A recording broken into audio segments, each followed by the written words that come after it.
Oke. Assalamualaikum warahmatullahi wabarakatuh. Shalom semuanya.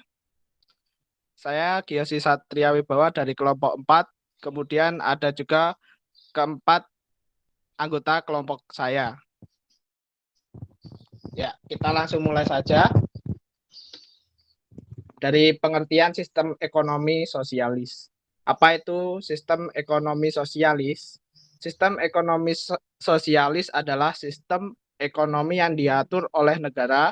Dalam sistem ini, perekonomian sepenuhnya menjadi tanggung jawab suatu negara atau pemerintah pusat. Oleh karena itu, sistem ekonomi sosialis disebut juga sebagai sistem ekonomi terpusat.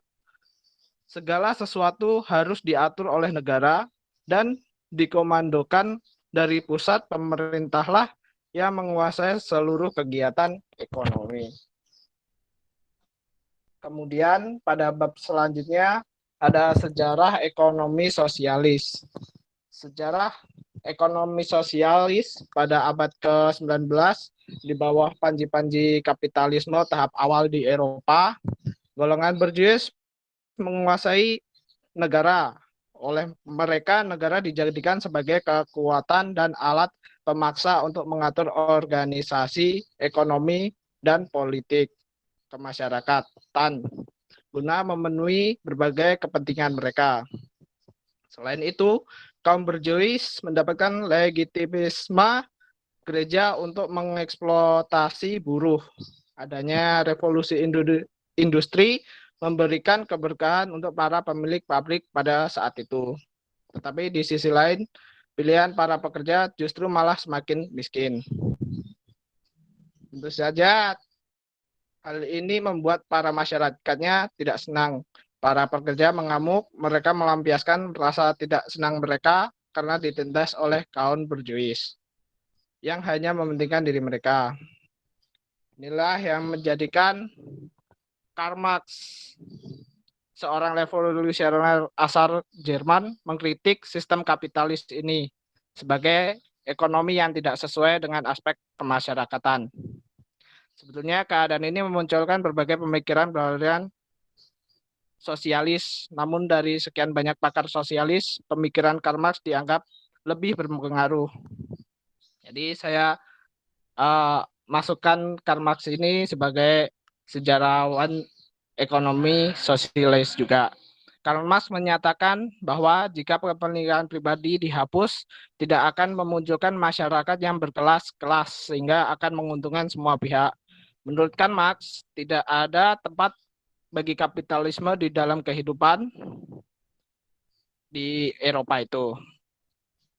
Oleh sebab itu, upaya revolusioner harus dilakukan untuk menghancurkan aliran kapitalisme. Alat-alat produksi harus dikuasai oleh negara guna melindungi masyarakat.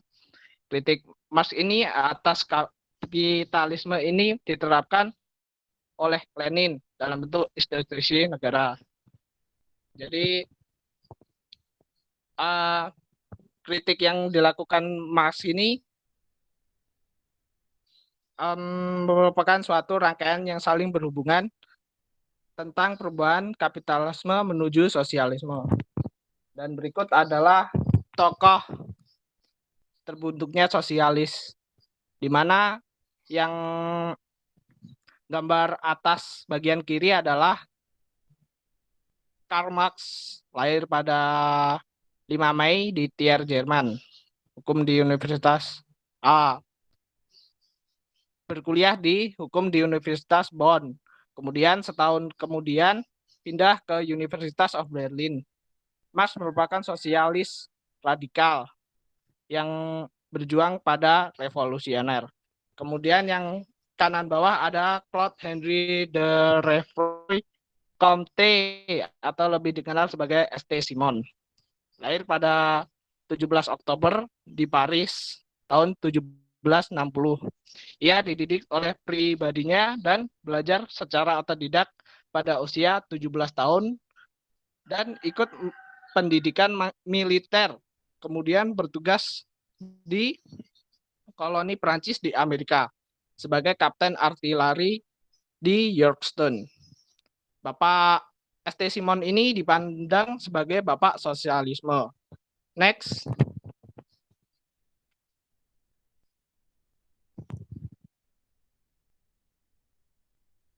Baik, untuk subsistem dari ekonomi sosialis sendiri ini dibagi menjadi dua, yaitu ada mengikuti oleh Karl Marx atau disebut Marxist. Yang kedua adalah negara yang demokrat.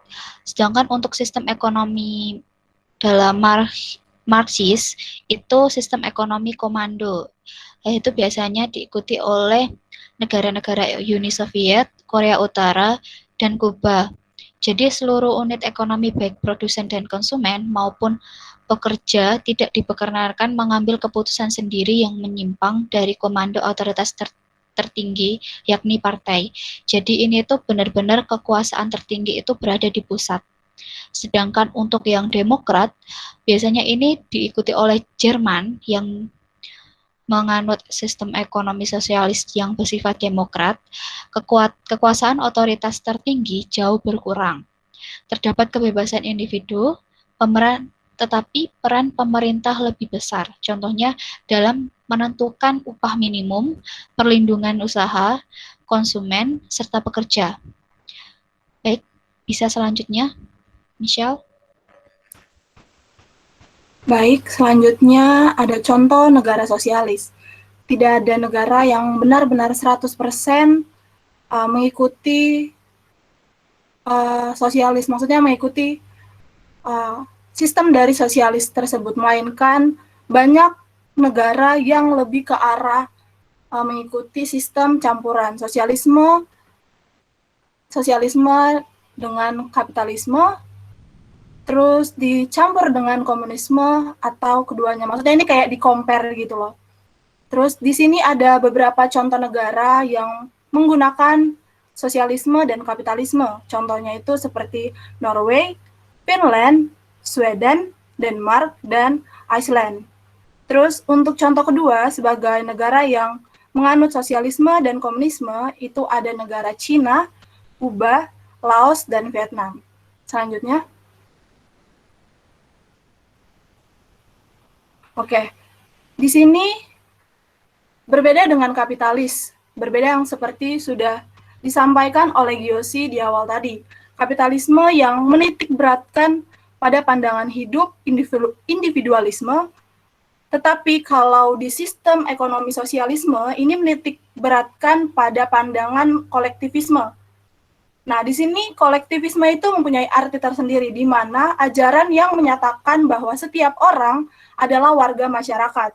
Maka dari itu, paham kolektivisme ini merupakan paham yang mementingkan kepentingan masyarakat terlebih dahulu, dibandingkan mementingkan kepentingan individu atau pribadi dari tiap-tiap anggota masyarakat, tiap-tiap anggota.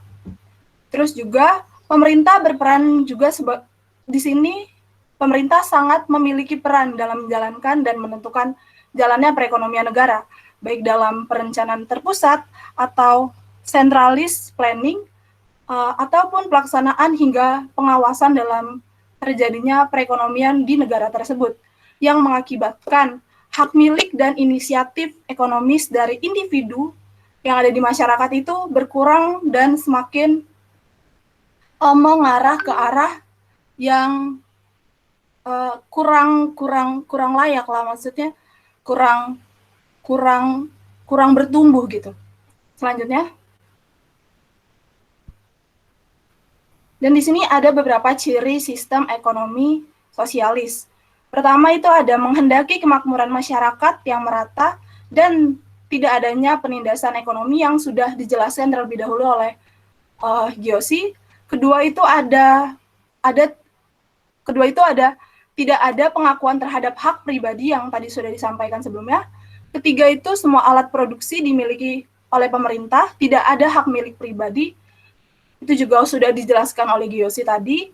Terus keempat itu ada menghendaki kemakmuran masyarakat yang merata dan tidak adanya penindasan ekonomi. Kelima itu ada harga dan distribusi barang dikendalikan sepenuhnya oleh pemerintah. Terus ada lagi jumlah dan jenis barang produksi ditentukan oleh negara dengan adanya penempatan pada Badan Perencanaan Ekonomi Pusat. Itu sebagai tempat untuk pemerintah melakukan pengecekan kayak gitu. Dan terakhir, sistem ini juga disebut sebagai sistem ekonomi komando atau etatisme. Selanjutnya, sebelum itu saya ingin memberitahu tentang berdasarkan dari ciri yang sudah tadi disampaikan, beberapa ciri yang sudah disampaikan, sistem ini ingin melindungi semua pihak, terutama pada kelompok marginal yang tidak memiliki faktor produksi. Perlindungan tersebut dimaksudkan agar semua masyarakat itu mendapatkan kesetaraan atau kesejahteraan yang setara. Terus juga, tapi pada saat ini diterapkan, secara umum sistem ini memiliki hambatan yang tadi sudah saya sampaikan tentang mengekspresikan diri, tentang hak pribadi, sehingga banyak sekali masyarakat yang merasa mungkin bisa dibilang ya sedikit tertekan karena ketidakbisaannya mereka untuk mengeluarkan ide-ide atau kreativitas yang ada di diri mereka, karena semuanya itu memiliki sistem terpusat kepada pemerintah, semuanya diatur oleh pemerintah. Selanjutnya.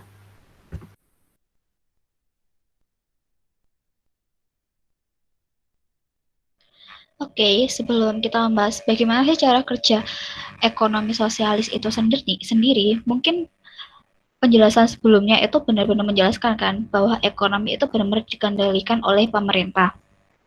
Jadi pada sistem ini itu pemerintah menentukan barang dan jasa apa yang akan diproduksi dengan cara atau metode bagaimana barang tersebut diproduksi serta untuk siapa barang tersebut diproduksi. Mungkin sebelum itu yang saya sampaikan adalah prinsip dasar ekonomi sosialis itu ada 3, yaitu pemilikan harta oleh negara, kesamaan ekonomi, dan disiplin politik. Mungkin kalian juga bisa melihat dari gambar yang tertera bahwa pemerintah di sini adalah barang itu adalah milik pemerintah. Tetapi nanti juga barang dikembalikan ke pekerja.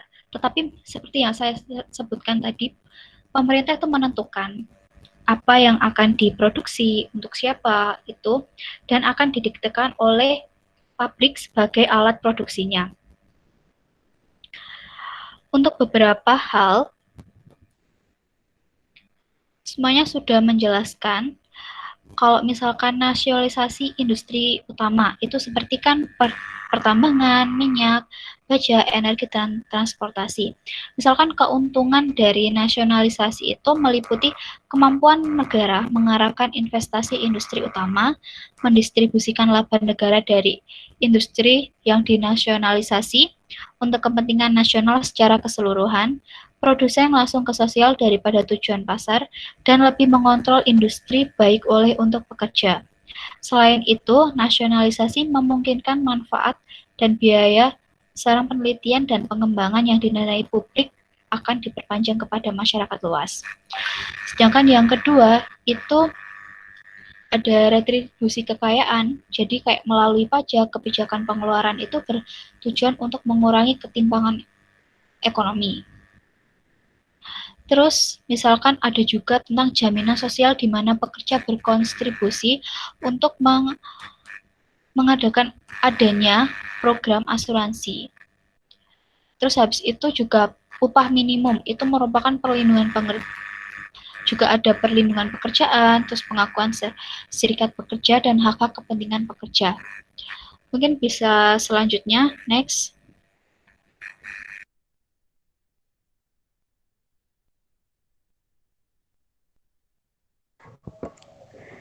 Baiklah, selanjutnya yaitu positif sosialisme atau kelebihan dari ekonomi sosialis ini. Yang pertama, semua kegiatan dan masalah ekonomi dikendalikan pemerintah sehingga pemerintah mudah melakukan pengawasan terhadap jalannya perekonomian. Di sini pemerintah itu bertanggung jawab penuh dan mengontrol jalannya perekonomian. Selanjutnya, tidak ada kesenjangan ekonomi antara si kaya dan si miskin karena distribusi pemerintah dapat dilakukan dengan merata. Seperti setiap individu itu akan mendapatkan pekerjaan dari pemerintah, dan orang-orang yang lemah serta orang yang cacat fisik dan mentalnya itu berada dalam pengawasan negara atau pemerintah. Kelebihan yang ketiga itu yaitu pemerintah bisa lebih mudah melakukan pengaturan terhadap barang dan jasa yang akan diproduksi sesuai dengan kebutuhan masyarakat. Dan yang terakhir, pemerintah lebih mudah ikut campur dalam pembentukan harga. Next. Tadi saya sudah menjelaskan dari sisi positifnya, sekarang saya akan menjelaskan sisi negatif sosialisme atau kekurangan dari ekonomi sosialis. Yang pertama itu, teori pertentangan kelas tidak berlaku umum. Yang kedua, tidak ada kebebasan memilih pekerjaan, sehingga itu tidak sesuai dengan kemampuan yang dimiliki individunya, maka menyebabkan kreativitas masyarakatnya itu terhambat, sehingga produktivitasnya menurun, produksi dan perekonomian akan mandek. Dan yang ketiga itu, tidak ada insentif dari pemerintah untuk kerja keras, sehingga tidak ada dorongan untuk bekerja lebih baik, prestasi dan produksi menurun, ekonominya juga akan mundur. Dan yang terakhir, tidak menjelaskan bagaimana mekanisme ekonomi. Karl Marx hanya mengkritik keburukan kapitalisme, tetapi tidak menjelaskan mekanisme yang mengalokasikan sumber daya di bawah sosialisme. Sudah.